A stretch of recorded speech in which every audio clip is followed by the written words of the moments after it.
Another air travel tragedy took place earlier this month when an Asiana flight crash-landed at San Francisco airport. The crash resulted in the death of 3 Chinese schoolgirls. The accident was one of several mishaps lately, which shows that there is still a lot of room for improvement when it comes to safety in the air travel industry. So how do aviation safety experts view the latest accidents? Our reporter Jiang Changchang spoke with Dr. Todd Curtis, a former Boeing airline safety engineer and now founder of airsafe.com.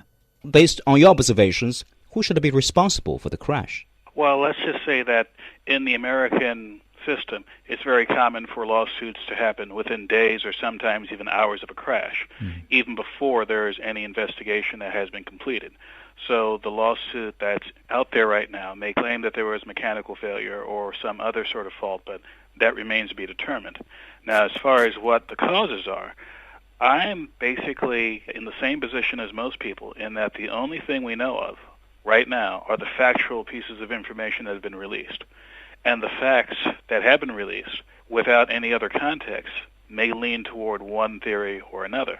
But those facts by themselves won't be the answer. We obviously have the fact that the pilots had a certain amount of experience in the cockpit, a certain amount of experience with each other. And to the casual observer, they might think, well, that's simply too few hours. But in fact, there is a system in place around the world for training pilots, even pilots who are flying passengers on their training missions. And this is a system that's been in place for quite some time.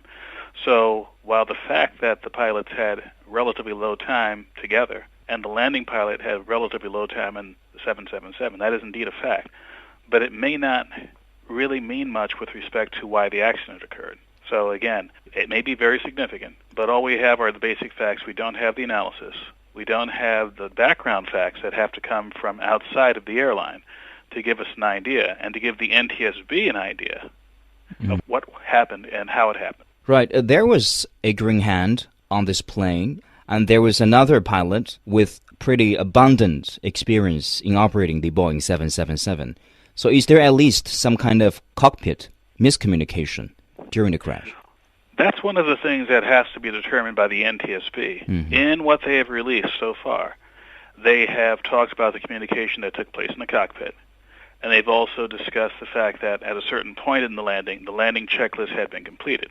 Now, all of that isn't surprising because in the final phases of flight, from 10,000 feet above the ground until landing, there is a concept called the sterile cockpit, meaning the only conversations that take place are those conversations that are relevant to the procedures being executed at that time. So if, in theory, the only conversations that should have been going on are directly related to the checklist, to the altitude callouts, and the other parts of that phase of flight, and if there is any miscommunication, that remains to be seen because the NTSB has not stated that there was anything said during the sterile cockpit period that was out of character. They have not said anything about things that were not in the procedures that were being stated during that time. So at this point, it's hard to say if there was a miscommunication.